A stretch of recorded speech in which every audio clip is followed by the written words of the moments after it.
Alright guys, we started. Alright, oke. Sambil menunggu teman-teman nih pada bergabung di sini semua. Hai, hello, hello.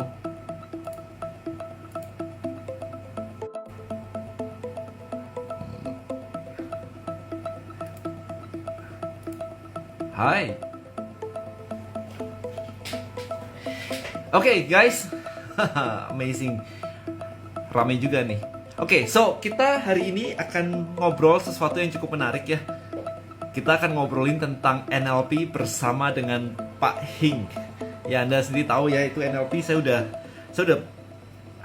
udah kayak belajar NLP dari tahun 2009, 12 tahun, dan masih banyak orang yang belum paham apa itu NLP. Dengan NLP saya berhasil untuk mengubah hidup saya luar biasa banget. Saya lepas dari panic attack dari NLP. Istri saya ikutin NLP sebelum saya married ya. Jadi sampai hari ini kita baik-baik aja. Kita udah menikah, I think tahun depan kita akan menikah 10 tahun. So kita nggak pernah bertengkar sama sekali, not even one. Jadi buat saya sih itu investasi yang luar biasa banget ya buat hidup saya. Oke, tapi anyway kita akan ngobrolin tentang itu bersama Pak Hing ya. Kita akan ngobrolin. Belinda udah nongol di sini. Luar biasa. Sebentar, saya invite Pak Hing. Alright. Karena nggak afdol kalau nggak dari Pak Hing langsung yang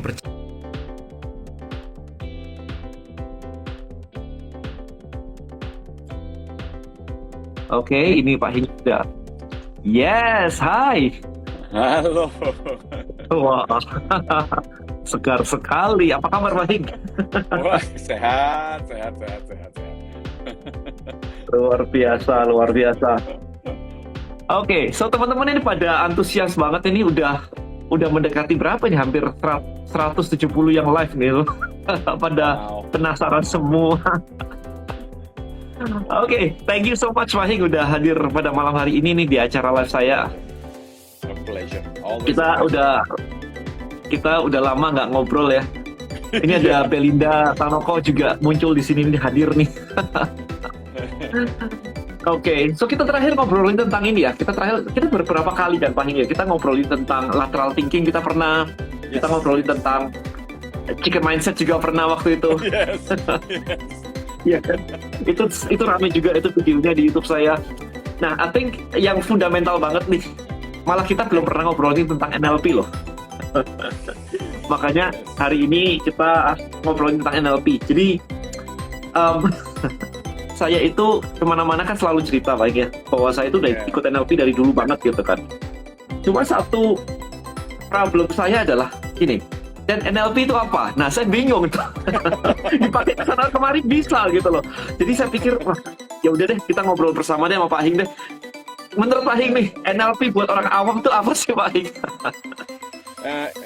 Simply ini pertanyaan juga saya dulu awal setelah belajar gitu ya. Belajar banyak banget baca buku gitu. Tapi ujung-ujungnya kan pertanyaan satu itu tuh saya nanya langsung ke Bandler kan, yang memang orang yang buat NLP ini gitu loh. Saya nanya itu karena saya akhirnya putuskan ya udah deh nanya ke penciptanya langsung aja deh. Ya kan Definisinya ya. Iya, soalnya kalau mau tahu Microsoft itu apa, tanya ke Bill Gates aja langsung deh.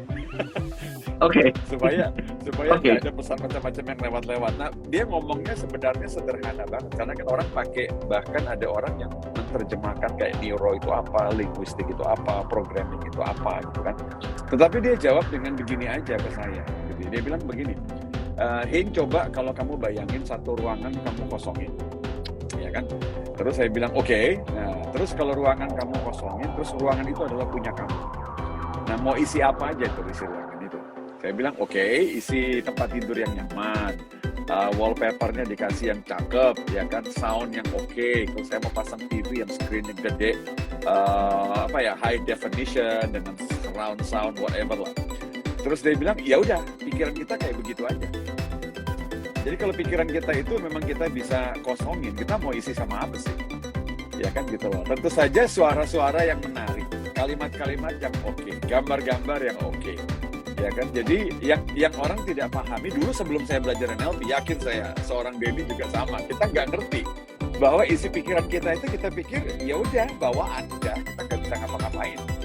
Ya kan, confident, ya udah orang yang confident sama orang yang tidak confident, ya dari lahir kayak begitulah. Nah, tetapi Orang optimis, sekarang, pesimis gitu ya. iya, jadi seolah-olah ya udah kita mau ngapain lagi, orang hoki nggak hoki, orang bisa jualan nggak bisa jualan, selesai lah hidupnya kan. Nah, tetapi gara-gara dengan memahami bahwa saya mau isi dengan apa, nah itu akhirnya definisinya sekarang saya paham. Karena Bandler bilang bahwa NLP itu sebenarnya ilmu yang memang mempelajari desain, structure dari isi kepala manusia, dari otaknya sama badannya, desainnya seperti apa. Jadi NLP itu ilmu memang yang mempelajari desain struktur dari internalnya kita ini. Nah, orang yang jago ngomong, dia punya desain sendiri. Orang yang optimis, desainnya sendiri. Nah, yang menarik sekarang adalah isinya apa itu desain itu kan. Nah, di situ, nah disitulah kita model. Di situ kita model. Nah, NLP itu makanya ilmu sebenarnya simple banget kalau kita mau jadi orang kaya nih. Kita mau jadi orang kaya, modeling orang kaya gitu loh. Kita mau jadi orang yang kreatif, cari tahu struktur isinya kepala orang yang kreatif itu kayak apa sih. Ya kan, ritual, habit, kebiasaan, apa sih yang mereka lakukan yang berbeda dari saya gitu loh. Nah, basic NLP adalah sebenarnya seperti itu. Interesting. Oke. Saya berusaha menggunakan bahasa yang orang-orang mungkin teman-teman di sini kata model dan sebagainya maybe agak baru gitu ya.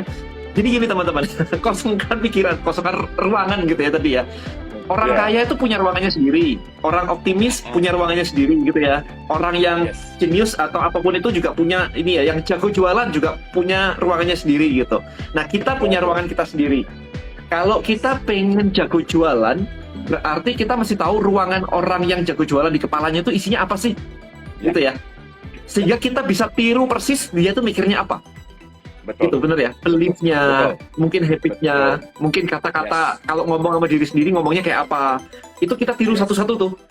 Sehingga kalau lengkap, berarti kita bisa menjiplak ke dalam kata, dalam ini ya, menjiplak gitu ya. Itu bahasa modeling gitu ya istilahnya ya. Gitu teman-teman.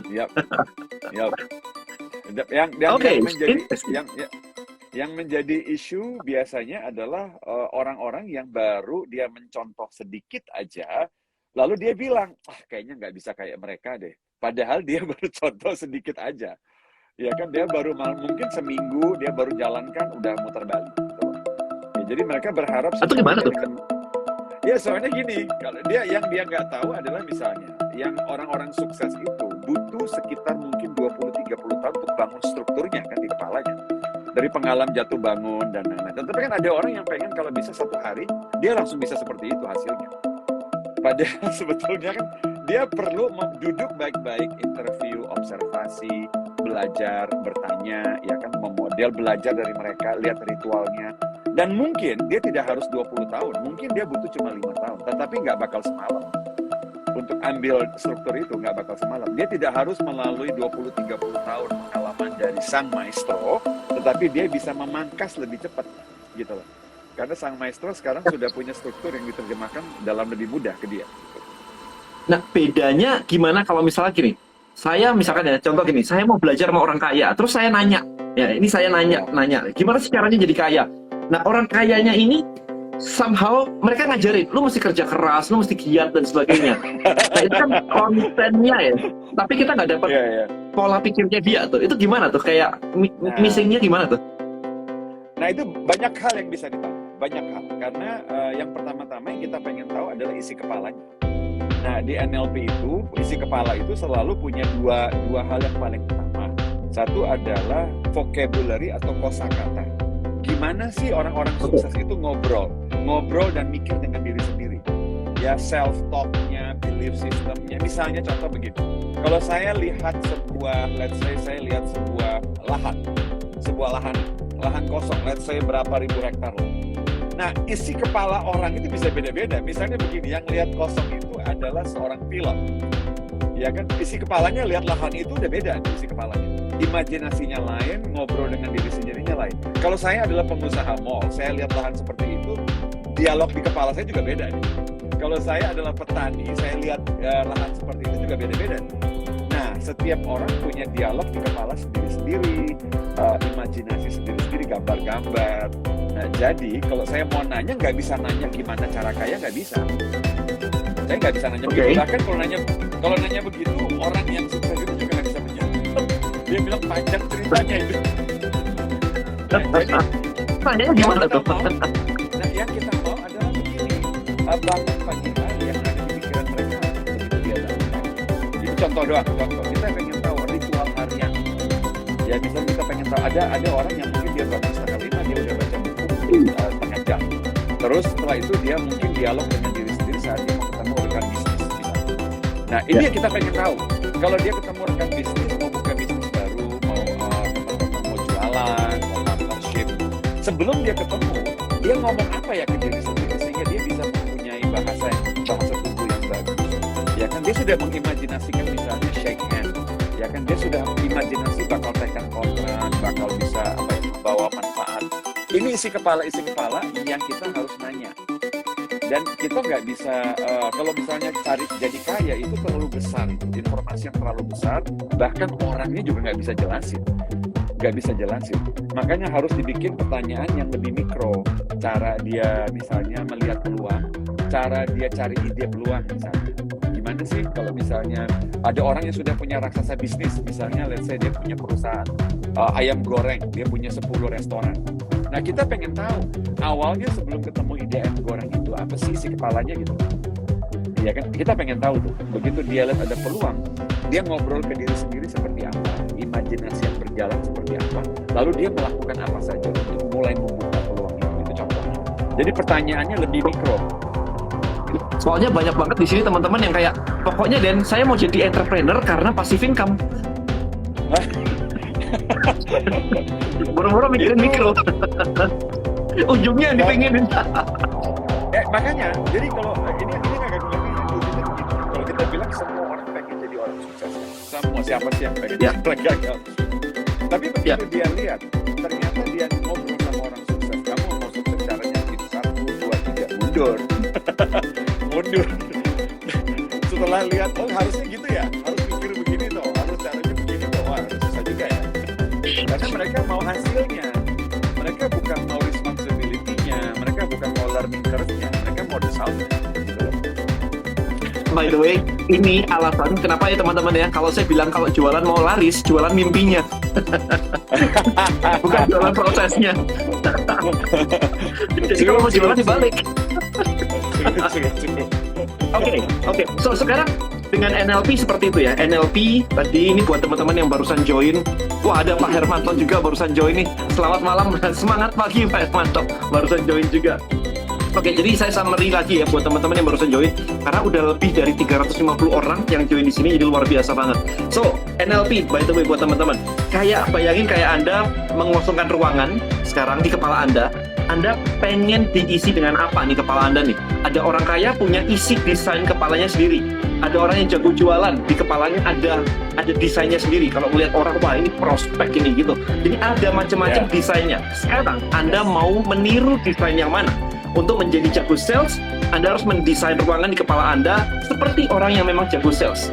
Kalau misalkan profesional, yang profesional. Kalau memang orang kaya, ada desainnya sendiri di kepalanya. Kalau lihat ini kayak begini, kalau lihat ini begini, kurang lebih gitu. Jadi kita sebenarnya bisa mengisi apapun. It's totally up to you. Ya, itu kurang lebih basicnya NLP seperti itu. Nah, sekarang Pak, dari situ saya mau tarik lagi. Dengan mendesain kayak begitu, itu kan kayak kita sebenarnya kayak belajar masak ya. Nanti terserah masakannya apa gitu kan ya. Kayak ini motongnya, ini di grill, belajar satu-satu gitu kan. Nah, sekarang kalau saya tarik nih, ada bisnis, ada relationship, ada parenting. Saya belajar NLP, ketemu NLP karena saya panic attack. Nah, itu benang merahnya apa nih berarti nih? Kalau dari sini nih, benang merahnya, kenapa semuanya bisa di-solve by NLP? Dari sudut pandang ini? Karena semuanya bermuara dari benda abu-abu dalam kepala kita ini. Semuanya itu bermuara dari sini gitu loh. Nah, semua yang kita pikirkan, karena gini, istilahnya pikiran dan badan kita itu kan satu. Yang lebih masuk ini, kita tidak mungkin bisa memikirkan sesuatu tanpa reaksi badan, kan gitu. Karena itu kita bicara parenting, dimulai dari mana? Dari sini. Ya kan, sebelum kata-kata saya keluar, saya memikirkan saya mau ngomong apa ke anak-anak misalnya. kan gitu. Nah, kita Iya. ngomong selling sebelum saya maju prospek, saya sudah membayangkan bakal closing apa ditolak misalnya, kan gitu. Nah, semuanya bermuara dari sini. Panic attack juga sama, fobia juga sama, trauma juga sama. Orang-orang yang mengalami trauma, kan saya ditanya kemarin, penyebab dari trauma itu apakah memang eksternal atau enggak? Sebenarnya enggak. Karena sebetulnya kita menakuti hal-hal yang sudah gagal di masa lalu. Kita tidak menakuti peluang yang akan datang loh, enggak. Kita justru takut pengalaman gagalnya berulang. Nah, ketakutan kita itu di sini, bukan di dunia kenyataan, enggak ada. Ketakutan kita itu di sini. Nah, jadi benang merahnya memang karena bermula memang di sini semua, di otak kita semua. Gitu loh. Kita yang membayangkan ketakutan, kita yang optimis, pasti bisa, kita ngobrol gitu di sini. Nah, gimana cara memenangkan itu? Kalau misalkan sudah, saya tahu saya takut di sini, saya mau berani, tapi kayaknya membohongi diri sendiri nih, karena saya takut gitu. Well, sebenarnya kalau saya campur, saya mix, karena belakangan saya mix dengan konsep kayak orang bilang mindfulness gitu ya. Sebenarnya kita tidak usah menyangkali bahwa kita memang ada ketakutan, it's fine. Ada orang-orang yang bilang saya nggak takut. Sebenarnya nggak perlu. Nah, sekarang tinggal saya teliti ketakutan saya itu bentuknya apa. Nah, NLP akan bilang bahwa yang semua perilaku kita di kepala, di badan ini bisa kita terjemahkan ke dalam 5 indera kan. Nah, ketakutan saya apakah bentuk gambar, misalnya gambar saya bakal ditolak misalnya. Saya mau prospek, saya sudah membayangkan saya lagi presentasi, semua orang ketawain saya. Nah, itu namanya takut. Nah, takutnya si A dengan takut si B, beda-beda isinya. Nah, kita perlu tahu takutnya saya ini bentuk di kepala saya ini apakah dialog dengan diri sendiri. Misalnya gini, Allah percuma lah pasti tolak lagi. Misalnya gitu. Atau aduh jangan-jangan bakal begini, jangan-jangan bakal begitu. Itu kan dialog tuh. Ada yang bentuknya dialog di kepala, ada yang bentuknya gambar. Jadi kita masing-masing gitu. Jadi nggak sama bentuk ketakutan itu untuk semua orang. Nggak sama. Kita perlu tahu bentuk ketakutan kita apa gitu. Berarti dia harus bisa melihat atau mengenali isinya gitu di kepala sendiri. Atau gimana? Makanya tadi kita bilang begini kan, kalau otak kita dikosongkan. Nah, yang sekarang muncul buat orang-orang yang ketakutan adalah dia pasangin gambar gede-gede bahwa dia bakal gagal kan. Jadi setiap kali dia ingin pasang poster gitu ya. Gede, dan bukan cuma poster IMAX. satu dinding masa depan dia yang suram gitu loh. Nah, di otak manusia itu kita kadang-kadang nggak sadar bahwa yang akhirnya memicu kita semangat itu adalah gambar besar di kepala kita, cita-cita. Contohnya begini aja nih, buat semuanya. Contohnya begini. Satu hari di mana kita paling semangat itu adalah mungkin liburan. Kalau kita mau liburan di pagi hari, alarm nggak usah bangunin, bahkan kita bangun sebelum alarm itu. Lompat dan nggak ada snooze button. Nah, orang nanya, kok bisa sih? Sebab begitu kita bangun pagi hari, sudah jelas gambaran di kepala kita ini. Jam 9 kita check-in pesawat, jam 10 kita turun, jam 12 kita masuk hotel. Semuanya udah ada di sini. Nah, orang-orang yang gambarnya jelas kayak begitu, highly motivated. Nah, businessman yang pagi-pagi sudah tahu dia mau ngapain, datangin kepala semua jelas. Ada orang yang begitu bangun pagi gambarnya nggak ada. Jadi dia bingung hari itu saya mau ngapain. Stres dia udah. Akhirnya dia kerja tanpa rencana, tanpa ada visi kayak gitu. Nah, itu kemarin juga. Iya, itu menjawab kemarin ada yang nanya kan ke saya kayak, "Dan aku kok nggak bisa termotivasi gitu ya." Saya bilang, wah, imajinasi kamu kurang piawai menggunakan otakmu untuk berimajinasi yang indah. Saya bilang begitu. There you go. Memang benar. Karena ada orang yang mungkin sebenarnya sebelum saya belajar NLP, saya mengira imajinasi tersebut itu otomatis. Saya mengira gitu loh. Jadi semua yang muncul gambar di kepala itu otomatis. Tapi setelah belajar NLP, saya sadar gambar itu bisa kita rekayasa, biar kita bisa kita rubah, warnanya bisa kita rubah, hitam putih bisa kita warnain, bisa di zoom in, bisa dibikin gerak, bisa dibikin movie. Nah, karena pikiran kita ini unlimited gitu. Ini unlimited, kita mau jadi apa aja di dalam ini bisa. Tetapi anehnya kita imajinasi ini dilimit dengan sebuah alasan realistis. Itu alasan kita biasanya, realistis apa enggak. Kemarin dulu saya pernah ngobrol sama teman saya, Dan lu ngapain sih Dan kayak kerja keras kayak begitu dan sebagainya. Kan saya bilang, wah kalau misalkan jadi orang kaya kan enak bro gitu kan zaman dulu tuh. Terus kalau jadi orang kaya terus lu ngapain? Iya habis itu kan passive income. Kalau passive income terus ngapain? Gue punya waktu time freedom dong. Terus dia jawab apa? Lah aku nggak kerja gini time freedom. Gitu.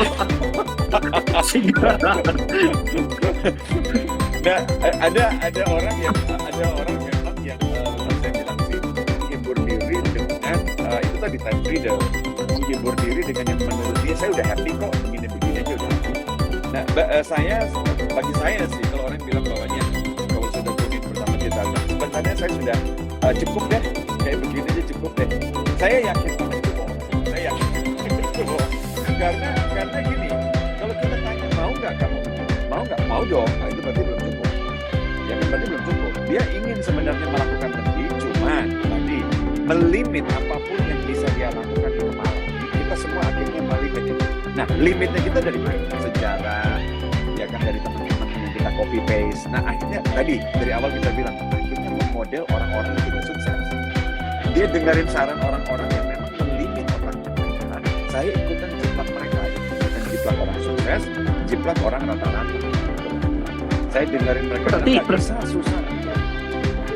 Berarti bener gitu ya yang namanya kayak hidup kita kayak 5 teman terdekat kita itu bener kayak gitu ya berarti ya? Yes, betul banget. Iya kan? Betul banget. Karena saya sering kali mendeskripsikan kita kalau ngobrol sama seseorang, kayak sekarang ini kita lagi ngobrol, yang dengerin kita itu lagi nyolok semua USB-nya ke otak kita. Otaknya dia lagi nyolok USB semua, dia lagi download. Nah, jadi kalau kita ketemu teman kita lagi nyolok ke dia. Apapun yang dia tahu, kita tahu. Apapun yang dia rasa, kita rasa. Beliefnya dia jadi beliefnya kita. Apalagi kalau setiap hari kita dengar omongannya, kita lihat perilaku-perilakunya. Kita rekam. Gitu loh. Kita model mereka tanpa kita sadar. Wah, kalau kita nyolok terus habis itu ke download traumanya dia gimana? Kadang-kadang terjadi. Nah, bener banget. Itu bener banget. Makanya ada orang yang sifatnya traumanya titipan, bukan traumanya dia. Bukan traumanya dia loh. Misalnya kita nanya ada orang yang aku nggak pernah naik pesawat, Udah pernah naik pesawat belum? Loh kok terus tiba-tiba takut? Ya pernah sih itu ngomong jatuh pesawatnya. Itu trauma titipan, fobia titipan, bukan punya dia. Jadi hanya gara-gara itu yang jatuh pun itu juga dengar dari orang lain karena kalau jatuh dia sendiri nggak bisa ngomong. Absolutely. Nah, karena itu takut berbisnis, takut jualan, takut memulai, ya kan gitu, ragu ini, ragu itu. Itu banyak titipan itu. Teman dari teman-teman, karena temannya gagal. Nah, ini buat semuanya. Kalau kita bilang begini, kalau saya bilang sama siapapun yang ada di sini, udahlah, nggak bisa, percuma. Itu bahasa ini paling sering kita dengar kan. Udahlah, nggak bisa, percuma kamu. Nah, yang saya maksud apa? Oke. Sayanya yang nggak bisa, sayanya yang ngomong ini yang nggak bisa. Gitu loh. Jadi kalau saya bilang udah pasti nggak bisa, sayanya nggak bisa. Jangan ambil standar saya, kan gitu. Iya kan, sayang banget kalau misalnya kebisaan kita itu gara-gara standar orangnya nggak bisa. Nah, sementara ada orang lain bilang bisa, kita malah nggak percaya gitu. Kita ambil standar orang yang bilang nggak bisa gitu loh. Itu kita lucu ya, kita menyolokin USB gitu ya ke orang yang gagal dan orang yang berhasil, tapi kita malah mendownload yang gagalnya gitu. Yang berhasil kayaknya nggak mungkin. Itu gimana nih? Karena gini, kode ini karena kita memodel dan mendownload berdasarkan kedekatan, bukan karena kesuksesan, bukan. Kita masih menggunakan sistem yang namanya trust atau kedekatan. Kita lebih mudah mendownload orang yang sudah dekat dan kita percaya, walaupun dia tidak sukses. Make sense. Kan kalimat kayak begini, udahlah nggak usah dengerin mereka, cuma aku yang ngerti kamu lah. Ya kan gitu kalimatnya. Langsung hilang filternya itu. Selesai. Bypass. Jadi ada orang sukses mau ngomong, mereka nggak ngerti kita. Betul. Ya gitu. Jadi kayak apa ya kemarin tuh? kita mau jualan barang nih ceritanya nih. Let's say kita mau jualan barang. Let's say I have a book nih ya. Kita mau jualan barang nih. Kemudian orang bilang, Dan, bukan Denny lah, orang lain gitu ya. Panjul gitu ya. Barangmu mahal. Nah, dia tiba-tiba percaya bahwa barang yang dia jual itu mahal. Dia pulang lagi ke bosnya. Pak, ini kata customer mahal nih, Pak. Gitu kan. Jadi dia lebih percaya customer-nya kasih feedback daripada dia punya value gitu. Betul. Makanya gini, kadang-kadang misalnya saya ingat, saya rekrut orang sales. Nah, saya rekrut orang sales itu kalau misalnya barang kita ini memang premium misalnya, dibanding dengan barang yang middle low. Saya kalau rekrut sales yang middle low, dia akan bilang dia nggak dapat customer, kamu nongkrongnya di mana? Ya kan, karena mindset dari salesman yang middle low, dia sudah memodel orang-orang ini tahu susah jualan mahal. Ya kamu salah masuk toko, kamu salah segmen. Ya kan, karena kalau misalnya saya dengerin orang-orang bilang itu mahal, berarti mindset saya akan ke bawah, bukan ke atas misalnya. Jadi itu mindset percaya orang yang memang bukan kelasnya gitu. Bukan di kelas yang sama. Sayang banget. I see. Tadi di atas ada pertanyaan yang cukup menarik. Kita semua berbicara tentang nyolokin, download, mendesain kepala kita gitu. Tapi ngosonginnya gimana tuh? Ada yang nanya tadi. Gimana nih ngosonginnya? Sebenarnya paling gampang itu adalah bukan kosongin, tapi paling gampang itu adalah buka saja. Jadi buka saja, tidak usah memfilter. Kalau ada kita misalnya dengerin saran, dengerin aja. Nah, ada orang yang berusaha untuk mengubah habitnya dia. Dengan habit lama berusaha dihilangkan. Saran saya sih, tidak usah berusaha menghilangkan habit lama, pelajari habit baru. Nah, kalau kita pelajari habit baru, pelan-pelan neuron network di habit lama itu akan pelan-pelan berkurang sendiri. Karena kita kencengin di habit baru. Ada orang yang belum ada habit baru, dia tiap hari berusaha untuk menekan habit lamanya, percuma. Itu habit lama akan semakin kuat. Gitu loh. Jadi bukan istilahnya kosongin, lebih kepada learning sama unlearning. Nah, jadi learning skill baru, nanti di saat yang bersamaan skill baru itu akan mengambil alih skill yang lama ini. Pelan-pelan dia neural networknya putus pelan-pelan. Pelajari habit baru aja. Buka diri sih, cara saya sih buka diri. Dengerin aja. Ya kan, mulai follow orang-orang yang pintar. Biasanya nge-follow orang-orang yang enggak gitu. Oke, bukan saya ngomong gitu. Oke. So, ini ada nanya nih. Nanya dong cara menghilangkan psikosomatis kita ketika ingin pergi, semisal terus perut sakit. Nah, itu gimana tuh kalau kayak gitu? Pertama-tama omong yang begitu itu sendiri menyihir kan. Setiap kali mau pergi perut sakit. Kalimat itu aja dulu di stopin. Setiap kali mau pergi perut sakit itu sebenarnya sudah sugesti ke perut kita sendiri. Gitu loh. Nah, terutama begitu kita bilang pergi yuk, di kepala dia pasti ada gambar perut. Gambar itu keluar. Gambar itu sudah pasti keluar. Nah, karena itu gambarnya itu yang pelan-pelan dipelajari, lalu pelan-pelan udah di blur aja juga. Gitu loh. Itu sudah interesting, di blur. Ini kita kalau teknik-teknik ke blur gini nanti di kelas ya Pak Hing ya? Oh yes. Dijauhin, di-switch, kayak gitu. Nah, cuman kalau saya bilang sih, kalimat yang tadi itu dikoreksi aja. Kalimat itu dikoreksi. Jadi bukan setiap kali saya pergi sakit perut, enggak. Malah kalau mau duduk orang NLP itu melihat biasanya begini. Kadang-kadang kita pergi sakit tidak sakit perut. Nah, kadang-kadang kita pergi sakit perut. Nah, di dalam dunia NLP dilihat bedanya di mana significant difference itu. Kok bisa saat saya pergi tertentu kok nggak sakit perut misalnya. Ya, kemarin di kelas ada tuh satu orang yang kasih sama kayak gitu. Setiap kali mau pergi dia mabok. Terus ditanya nih, kalau begitu pernah nggak pergi nggak mabok? Oh pernah. Coba kita lihat pergi nggak mabok itu situasinya apa. Ternyata misalnya setiap kali dia pergi dengan si A dia mabok. Berarti anchornya tuh si A yang bikin dia mabok. Jadi bukannya perginya itu mabok, dia pergi dengan seseorang yang anchornya itu membuat dia mabok. Nah, istrinya bukan? Bukan.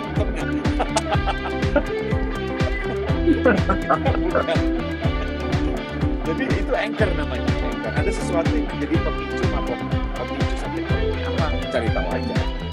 Itu bisa diketahui. Ini ada yang nanya nih, Pak Hing, mohon info kelas NLP. Udah langsung ngambil kelas NLP aja. Ya, kelas NLP ada tanggal ini ya, tanggal 1 sampai 7 November. Ya di Surabaya. Ini buat satu kali saya buat praktisi NLP di luar Jakarta di tahun ini.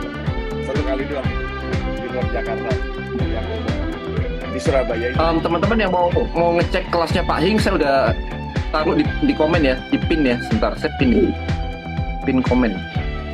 Muncul nggak ya? Itu sudah ada di situ ya. Muncul nggak sih teman-teman? bit.ly/NLP class. Saya pin komen kok nggak bisa ngepin soalnya. Nah ini nih ada yang menarik juga, ada pertanyaan nih Mbak Hing. Apakah NLP bisa diterapkan pada orang yang bipolar? Dari Wirtoyo. Sejauh begini loh, sejauh yang semua hal itu menyangkut psychological, yes, bisa. Karena saya harus bedakan dulu, misalnya apapun concern yang bukan saya sebut penyakit, tapi apapun perilaku ataupun habit yang mungkin gara-gara secara fisik otaknya punya problem, nah itu bukan ranah NLP lagi. Tetapi kalau otaknya normal, cuman dari segi perilaku yang kita ingin bantu rubah, itu bisa. Kuncinya sebetulnya bukan NLP sih, kuncinya adalah orangnya mau rubah. NLP punya banyak tools yang bisa bantu, itu aja. Jadi jangan sampai dibilang bahwa yang merubah itu NLP, bukan. Orangnya yang merubah, tapi toolsnya menggunakan NLP. Gitu, kalimatnya begitu. Oke. Oke, kita lanjut dulu deh. Pak Hing, gimana cara menemukan that's the right plan untuk hidup kita dan kemudian didesain dalam kepala? Jadi menentukan that's the right plan yang buat kita nih, habis itu didesain di kepala. Itu nemuinya gimana tuh? Dalam dunia NLP itu kita bisa mulai dari value. Kalau istilahnya kan gini, ada hierarki yang tinggi itu nilai hidup kita kan, arah hidup kita itu loh. Nah, jadi apa sebetulnya yang penting buat hidup kita? Misalnya, kalau kita mau, let's say 5 tahun ke depan, nggak usah ngomong dulu sepanjang hidup dah. Akhir hidup kita itu agak terlalu jauh. Let's say kita bilang 5 tahun ke depan yang paling penting buat saya apa? Misalnya saya bilang yang paling penting membahagiakan keluarga saya, misalnya aja begitu. Terus nanya sekarang, saya bahagiakannya dengan cara apa? Saya ingin belikan rumah satu buat keluarga saya. Ya sudah, itu jadi desain goal saya buat 5 tahun lagi. That's it. Ya kan, orang-orang kadang-kadang tidak bergerak dari situ, dia bingung. Akhirnya goalnya pun niru-niru orang. Orang lain punya goalnya A, dia bilang aku juga mau goalnya A. Gitu. Padahal dia sendiri punya nilai yang beda. Nah, nanya pertama itu, yang paling penting buat saya, mungkin 5 tahun, 10 tahun lagi itu apa sih? Nomor 1 yang paling penting. Kalau saya bilang adalah balas jasa orang tua, nah pertanyaan saya adalah gimana cara saya balas jasa misalnya. Saya kirim mereka ke liburan ke tempat tertentu, saya berikan mereka mobil, itu contoh doang. Tetapi semua goal itu harus mengacu kepada apa yang saya anggap paling penting, hierarkinya itu. Value, ya kita namanya value. Jadi tanyain value-nya, menurut saya lebih cepat kita temu goal-nya itu. Oke, jadi balik lagi tanya ke diri sendiri ya, tidak bisa didesain oleh orang lain di luar sana kan, karena setiap orang pasti beda-beda ya. Nah, betul, tadi ada dua pertanyaan yang sebenarnya agak related, cukup menarik. Yang pertama gini, kalau saya belajar NLP, berapa lama sih efeknya gitu, saya bisa merasakan hasilnya? Wah, saya udah cukup 25 menarik. tahun. Saya udah 25 tahun, malah efeknya nggak habis-habis tuh. Saya masih belajar terus. Nah, maksudnya kalau bisa NLP gitu, merasakan kayak impact-nya itu berapa cepat? Oh, kalau pengalaman pribadi saya karena setelah kita keluar dari kelas, biasa kan kita mulai ngetes tools ini, jatuh bangun. Nah, saya biasanya menganjurkan orang langsung dia praktek dalam kehidupan dia, bukan bantu orang, bukan diri dia. Nah, kalau dia sering praktek, sering pakai prinsipnya, sering menggunakan tools ini untuk diri sendiri, cepat itu. Hitungan bulan juga dia udah bisa kuasai beberapa. Nah, peran perubahan dalam hidup orang bervariasi. Saya dulu ingat, begitu saya belajar, setelah 1 tahun saya belajar, baru saya mulai kelihatan bahwa ternyata hidup saya bergeraknya ke arah sini. Setelah 2 tahun, nah itu lebih mantap sudah itu pergerakan. Tapi kecil-kecil karena kadang-kadang ada orang yang begini nih, Pak, hidup saya nggak berubah, Pak. Berubah, cuma kecil dan pelan. Itu ada orang yang nggak sabaran soalnya. Aduh, percuma, saya sudah belajar NLP setahun, hidup saya nggak berubah. Sebenarnya berubah, cuma tidak sesignifikan yang dia lihat, itu doang. Sebenarnya berubah. Pergerakan itu kan, perubahan itu tuh small, tapi certain. Perubahan itu tuh very small, tetapi bergerak ke arah yang pasti. Gitu. Orang-orang gagal melihat bahwa dia berubah, sebenarnya dia berubah. Cuma tidak secepat yang dia inginkan, itu aja. Jadi variasi. Saya waktu panic attack maybe sekitar 3 bulan sih. Sekitar Yeah, there you itulah go. belajar There you April. Nggak sampai sih There 2 you go. bulanan lah ya. Ya, mulai Karena lebih praktek. smooth, mulai mau nggak mau Pak Ding, kalau nggak praktek panic attack saya ikut itu sudah stres. True. Saya Memang- ada satu sahabat saya yang saya ingat di kelas udah lama banget ya. Ini saya kalau ingat itu kelas NLP angkatan keberapa itu? Masih awal-awal, 2010 ya, masih awal-awal. Nah, fobia pesawat, naik pesawat. Nah, saya ingat banget ini karena salah satu kasus yang saya suka banget. Ya, dia fobia naik pesawat. Saya nggak tahu juga ikut live kan mungkin belum orang ini. Jadi setelah kelas itu selesai, pakai fobia kill, pertama kalinya dia naik pesawat untuk pertama kali. Dia tes naik pesawat. Dan sekarang udah traveling kemana-mana. Jadi minggu pertama itu dia naik pesawat akhirnya. Dan yang ketakutan, ada sedikit perasaan masih ada slide, tapi dia udah naik. Dengan sedikit. Tapi setelah itu dia mulai terbiasa. Neurologicalnya dia udah mulai connect. Akhirnya berangkat ke Inggris, itu ketemu Batman.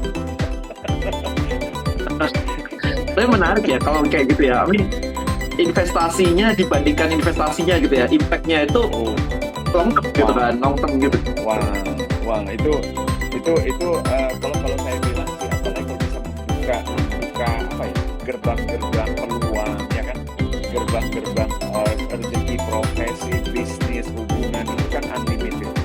Dengan hanya satu perubahan kecil dalam diri kita gitu kan, ya kan, perubahan mindset, perubahan perilaku, impact-nya kan jangka panjang. Nah, itu apa hubungannya coba kalau sekarang nih? Gimana sih NLP itu membuka gerbang rezeki? Ini maybe teman-teman tadi ada yang nanya, soalnya saya bacain sekalian. Gimana bisa mengubah financial client? Ikut NLP nih. Orang-orang ini maunya duit mulu kok Pak.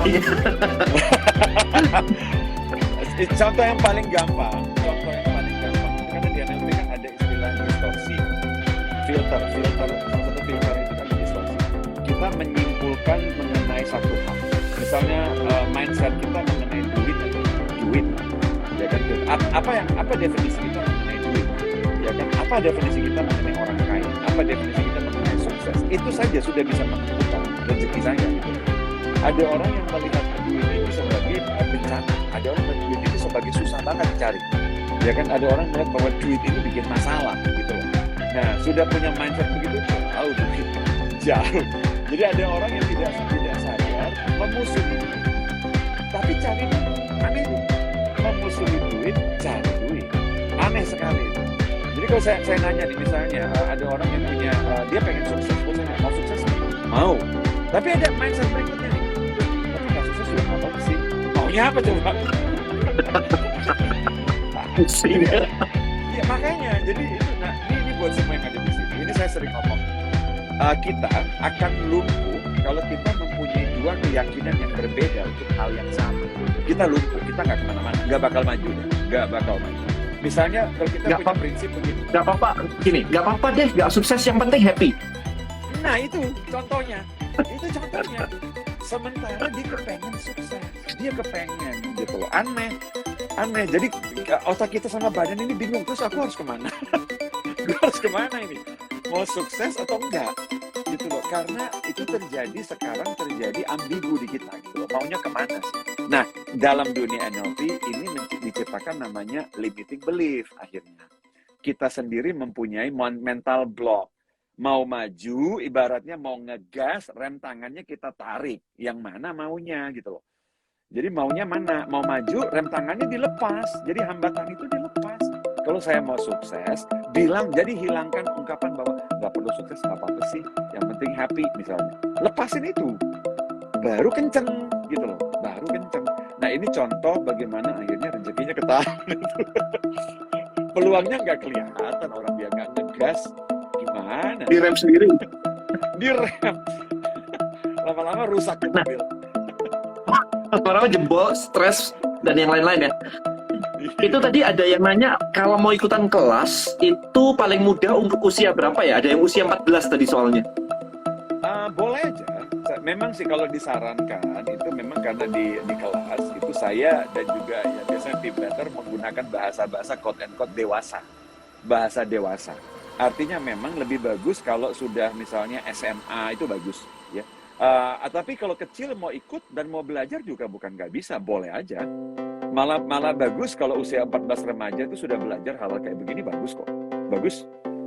Sudah cukup kok, remaja itu sudah cukup bisa mengerti apa yang dikatakan di kelas, sudah bisa. Oke. Nah, ada beberapa teman yang nanya, Dan, menarik sih NLP sih, tapi kenapa kok harus 7 hari ya? Banyak profesional, teman saya banyak profesional gitu. Apa aja sih 7 hari itu? Ini nanti coba tanyain yang sudah ikut, begitu hari ke-7, mereka bingung. Besok kemana ya? Oh, udah kok gitu. cuma 7 ya, besok kemana ya? Kok cuma 7 hari ya? Kurang. Gitu loh. Ada yang bilang kenapa 7 hari, tapi setelah masuk ke kelas, kurang 7 hari. Kurang itu, karena belajar mengenai diri sendiri ini unlimited, gak bakal selesai. Ya kan, jadi semua sepanjang 7 hari itu, memang otak sama badan ini kan di drill sedemikian rupa kan, lihat strategi kita, modeling orang, lihat membangun motivasi, ya kan, bagaimana strategi kita berkomunikasi, mau pakai untuk apapun, ya kan, termasuk kalau misalnya bagaimana mengolah kata-kata di kepala, gambar, film, itu nggak cukup 7 hari, Pak. Saya yang paling singkat itu di seluruh dunia awalnya saya dari anak buahnya Bentley, biasanya 9 hari. Saya pertama bikin 7 hari. 9 hari teman-teman saya standar.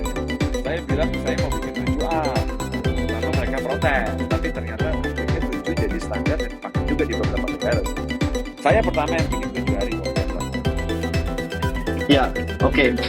7 hari teman-teman ya. Jadi luangkan waktu, it's okay. Investasi 7 hari untuk masa depan gitu ya.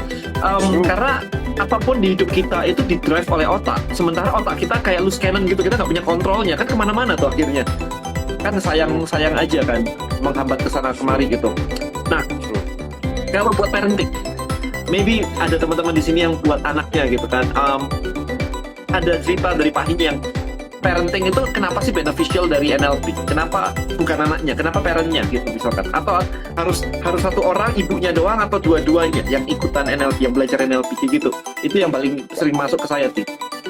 Kalau saya akan artis bukan soal ibu sama bapak sih. Kalau dua-duanya belajar malah lebih bagus. Bahasanya kan sama nanti bahasa. Karena kalau bicara mengenai parenting itu kan melibatkan banyak hal. Yang pertama adalah gini, anak-anak itu kan modeling orang tuanya kan. Mereka modeling, mereka tuh kan mesin penjiplak. Ya ada orang tua yang bilang begini, aduh saya bingung nih, anak saya tuh saya susah banget suruh baca buku. Terus saya tanya, situ baca buku nggak? Ya udah, nggak bakal dia baca deh. Karena dia modeling kan gitu. Jadi contohnya itu contoh yang paling kecil, small thing. Nah mereka melihat kita ngapain? Nah itu kan modeling juga. Nah orang tua jadi lebih hati-hati dalam bersikap. Anak nyolok USB itu ya ceritanya. Iya dong. Itu dan anak nyolok itu apa namanya gitu. Betul, anak-anak itu mesin modeling, mesin penjiplak nomor 1 itu. Mereka lihat apa, niru, udah gitu doang. Lihat niru. Makanya kalau mereka lihat Smackdown di TV, Smackdown saudara. Jadi kalau mereka tuh meniru orang tuanya cara berbahasa, ya kan, cara yang baik. Nah orang tua yang di rumahnya misalnya let's say senang nge-joke, anak-anak bisa nge-joke. Orang tua yang serius, anak-anaknya serius. Galak, anak-anaknya galak. Gitu. Nah, jadi dengan mempelajari NLP, orang tua itu jadi behave kan. Dia jadi sekarang mau ngomong aja linguistiknya diatur. Karena itu bisa menjadi saya sebutnya gini, linguistiknya orang tua bisa menjadi patokan sang anak berpikir ke depan. Karena bisa jadi belief systemnya dia. Nah, kita dari dulu nih, apapun yang kita lakukan itu adalah modeling orang tua kita dulu. Tapi kita nggak sadar. Urat bisnisnya, mindset mengenai uang dan lain-lain itu kadang-kadang kita tanpa sadar memodel para orang tua kita.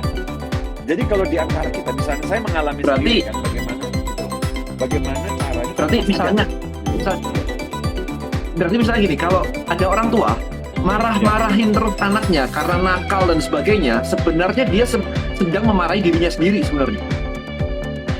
Mungkin dengan begini, dia tanpa sadar dia memodel orang tua sebelum sudah bisa. Begitulah cara orang tua dia memanage dia. Gitu loh. Iya. Dijiplak. Dia modeling. Karena gini, ini saya sering bercanda begini. Bayi lahir itu kan tidak ada user manual. Jadi nggak ada user manual. Jadi mau tidak mau orang tua colok sana colok sini dengan experience dia sendiri loh. Ya kan dia coba nih setel ini. Kayak kita aja kalau kita beli komputer, kita beli apapun TV atau tanpa ada user manual kita colok-colok sendiri aja kan. Kalau jadi meledak ya apa boleh buat. Dan anak-anak juga kadang-kadang kan gitu. Diperlakukan begini, menurut pengalaman orang tuanya, menurut pengalaman orang tua. Nah, untungnya sekarang kita sudah bisa lihat ada model parent yang bagus. Nah, dipelajari bahasanya kayak apa, mindsetnya kayak apa, gitu. Jadi banyak sekali yang bisa dipelajari, ya. Penting, mau ada komunikasi, mau cara mindset, menegur, memarahi. Gimana caranya memarahi itu? Gitu loh. Apa yang ditegur dan bagaimana kalau saya install orang tua kadang-kadang bertanya, gimana sih cara menginstal belief atau keyakinan pada diri sang anak misalnya? Ya kan, dengan repetisi itu loh, dengan repetisi tiap hari yang dia ngomel-ngomel itu loh, itu sudah menginstal diri, kamu nih anak nakal, kamu nih anak nakal. Oh bener, akhirnya dia pikir saya anak nakal beneran.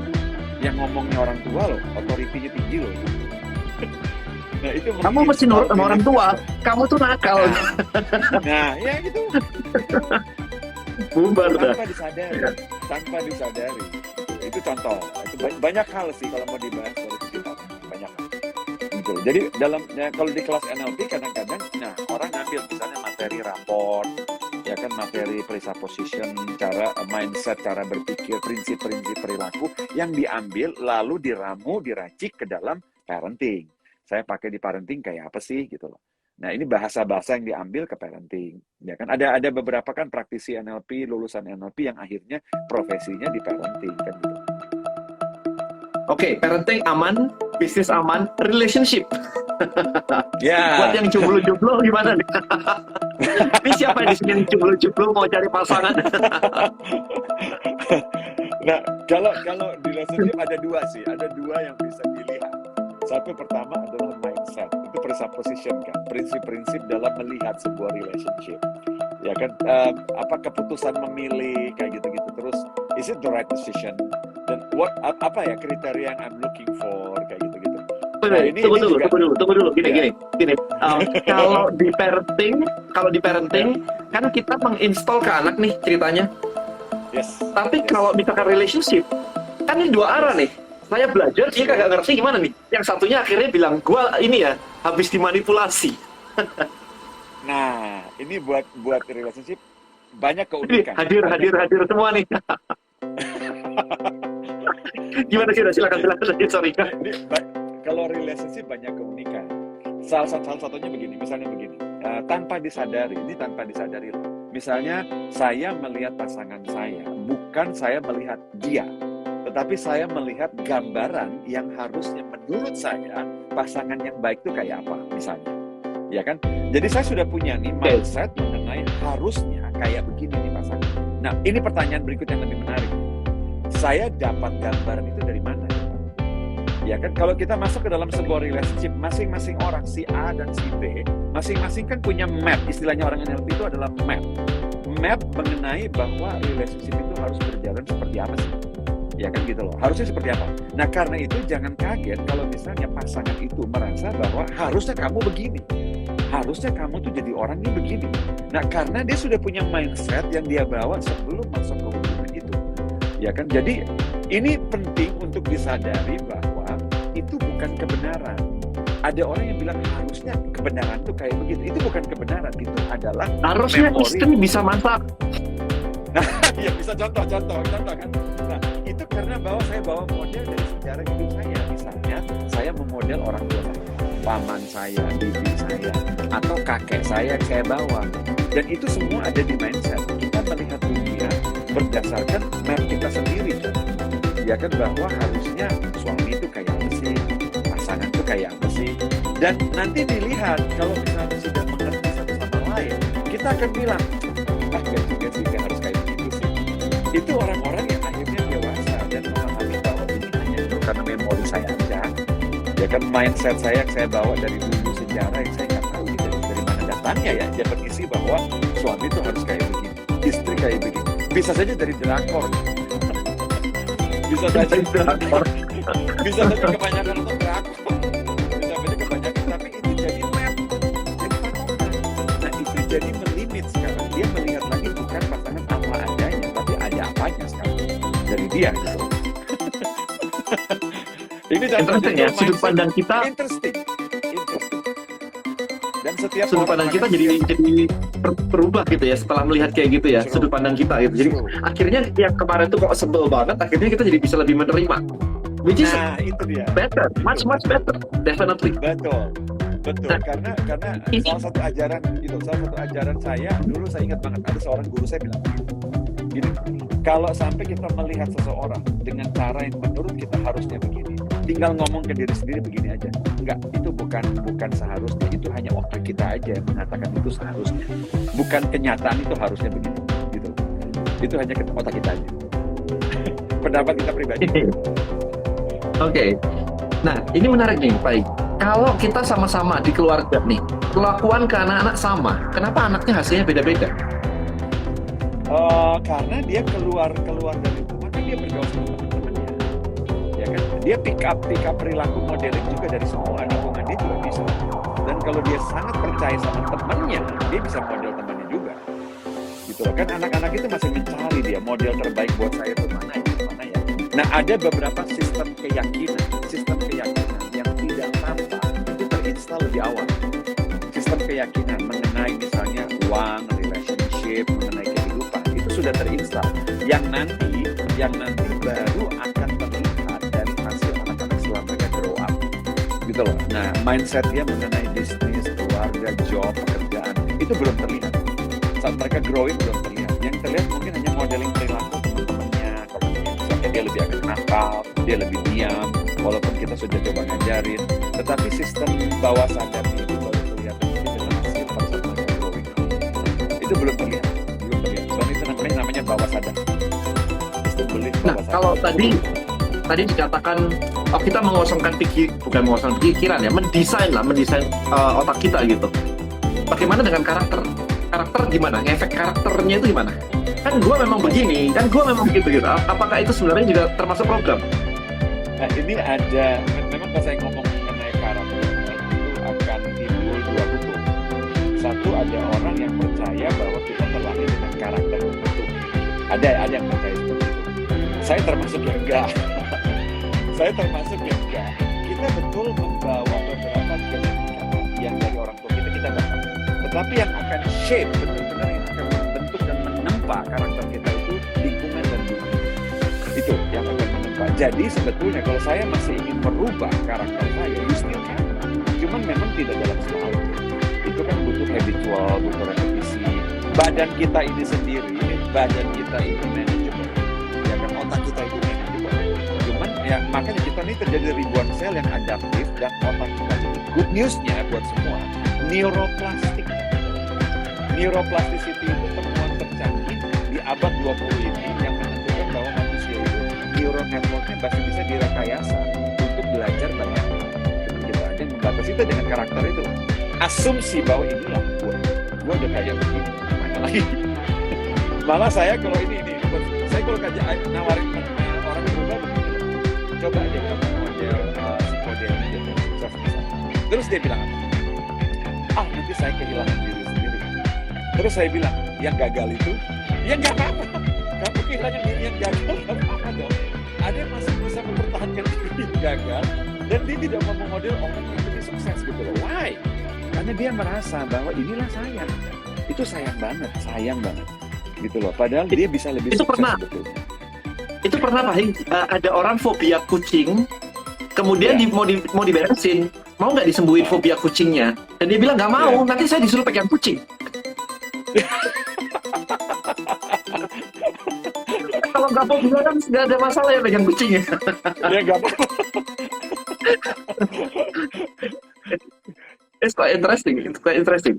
Ya sini tadi waktunya juga udah mepet nih. Jadi teman-teman tadi kelasnya bisa di ini ya. Kalau mau ikutan kelasnya Pak Hing itu ada di sini bit.ly/NLP class. Kalau nggak bisa diklik jadi copy paste. Ini di foto nih. Ya kita mau begini aja kan fleksibel dikit ya. Kalau nggak bisa diklik gitu ya udahlah ya di foto gitu ketik gitu lah. Itu menunjukkan ada niat gitu. Kalau memang nggak niat ya udahlah. Aha momen. Iya memang bener banget Pak Hing, ini aha momen banget karena ada orang-orang yang kayak oke, dan aku mau berhasil di jualan online nih. aku pengen bisa prospek online begitu. Tapi begitu disuruh ngomong secara online kayak begini, kok kayaknya ribet ya jualan online ya. Always kayak gitu. Jadi dikasih tahu jalannya mereka kayak melawan sih, kayaknya jalannya ruwet deh gitu. Mereka maunya kayak instan aja lah, tahu-tahu sukses. Gitu. People want biasa. the result. Mereka mau result tanpa effortnya. Jadi kita semua pengen, Makanya kita semua jualan riset lebih laku. I know. Jadi kalau misalnya contoh orang mau langsung tanpa ke gym misalnya kan gitu kan contoh. Orang mau kaya tanpa usaha, mau closing tanpa prospecting misalnya. Gitu. Jadi mau Luar hasil biasa. tapi nggak mau effortnya. Memang kayak begitu. Tapi menarik loh teman-teman, kalau Anda bisa memahami kayak begini, Anda bisa memahami bagaimana otak bekerja, Anda akan tahu loh bahwa kayak tadi, misalkan, orang itu maunya itu adalah ujungnya, hasilnya. Berarti kalau kita jualan ya kita jual hasilnya dong. Kita jangan jualan prosesnya karena ribet. Lu mesti nge-gym, angkat beban, keringetan, tapi nggak cepat dan sebagainya. Nggak bisa. Kita jual aja di ujung. Kalau kamu ngikutin ini sebulan six pack, 3 bulan six pack kayak gitu. Ya jadi Anda akan bisa memanfaatkan ini luar biasa banget kok. Di bisnis bisa, di jualan bisa, di parenting juga bisa. Kemudian kalau ada kayak saya kemarin ada panic attack juga solve-nya by NLP. Karena panic attack psychological. Saya ngomong ke diri saya, ini harus begini. Lama-lama ini otak saya by the way, ini personal experience. Akhirnya saya merasa semua yang diharuskan kok nggak jadi-jadi ya, stres sendiri, panic attack gitu. Nah, tapi setelah itu saya bilang kayak nggak harus kok, dan itu ternyata lebih happy. Ya, jadi luar biasa banget impact dari NLP. Buat teman-teman tadi yang mau ikutan kelasnya Pak Hing, langsung klik di sini aja tadi, atau kalau nggak bisa diklik di copy paste teman-teman, bit.ly/NLP class tanggal 1 sampai 7 November di Surabaya. Dan 1 sampai 7 Desember di Jakarta. Yang di Surabaya Kurang lebih itu. Once in a lifetime. Ini belum pernah ya? Belum pernah sebelumnya? Belum pernah. Surabaya belum. Nice. Once in a lifetime itu. Ayo join yang Surabaya, ayo. Yes, nice. Oke, Pak Hing ada pesan-pesan buat teman-teman di sini sebelum mereka join. Ada apa nih? Saya kasih satu Oh tips sorry, aja. bentar, Pak Hing, sorry, Pak Hing, sebentar. Ini ada yang bilang bentrok sama ICI, enggak bentrok sama ICI, karena kelasnya Pak Hing itu dari pagi ya, jam 8 sampai jam 5. Ya. Jam 8 sampai jam 5. Jadi kalau kelas ICI itu jam 7. Ya, seminggu sekali juga kalau kelas ICI, jadi it's okay. Oke, silakan Pak Hing, tadi ada pesan-pesan Saya buat kasih teman-teman yang belum join. Saya kasih tips aja buat yang mau jualan, mau bisnis nih. Nah, tadi kalau kita ngomong at the end hasil kan, yang orang mau kan hasil nih. Jadi cara sebetulnya begini, ini saya gabungkan dengan beberapa guru-guru NLP. Saya banyak banget sama guru marketing saya. Mau si Bandler lah, si Hogan, macam-macam. Jadi inti sebetulnya jualan itu adalah kita bisa dan berhasil menginstal gambar di kepala customer mengenai end result yang kita jual. Jadi intinya sebetulnya adalah bagaimana secara film dia harus punya imajinasi mengenai menggunakan produk kita dan hasilnya seperti apa. Dan kalau dia tidak punya itu sama sekali, dia nggak akan beli. Jadi kalau customer itu tidak punya imajinasi sama sekali menggunakan produk kita dan dapatin hasilnya, dia nggak akan beli. Jadi orang kalau menolak itu karena di kepalanya sama sekali tidak ada film mengenai menggunakan produk kita. Nggak ada filmnya gitu. Dia tidak pernah membayangkan, dia tidak pernah sama sekali ngomongin di kepala dia mengenai produk. So, triknya adalah bagaimana caranya kita masing-masing lewat apapun lah, mau lewat kayak begini presentasi, copywriting kita, video, segala hal yang bisa kita lakukan, tanamkan imajinasi dia menggunakan produk kita di kepala. Itu saya. Dia akan bikin film di kepala, dengan storytelling, dengan copywriting, dengan video, anything, install di kepalanya menggunakan produk kita. Kalau enggak, dia cuma ada gambaran keluar duitnya. Betul banget. Atau segala rumor buruk mengenai produk kita. Atau juga produk kompetitor yang dia sudah punya bayangan yang sudah pernah dia pakai. Gitu. Itu tips. Oke. Luar biasa banget. Masih ada yang nanya tadi, Pak Hing ada yang nanya, itu tanggal 1 sampai tanggal 7 itu di Surabaya offline atau online? Teman-teman, kalau saya bilang di Surabaya itu offline atau online? Offline. Offline dong kalau saya bilang di Surabaya. Offline. Nanti setelah Anda nanti setelah Anda ikuti kelas ini di Surabaya, Anda akan lebih smart melihat atau membaca kata-kata kayak tadi. Kalau ada lokasi, artinya offline. Kalau online nggak pakai lokasi, teman-teman. Oke, itu aja. Terima kasih sekali lagi Pak Hing, luar biasa banget. Kita ngobrol-ngobrol lain kali ya. Senang banget kalau bisa ngobrol sama Pak Hing. Buat teman-teman, sampai jumpa di Surabaya paling dekat. Thank you so much. Selamat malam buat Pak Hing. Selamat malam buat teman-teman semuanya. Good night, bye-bye guys.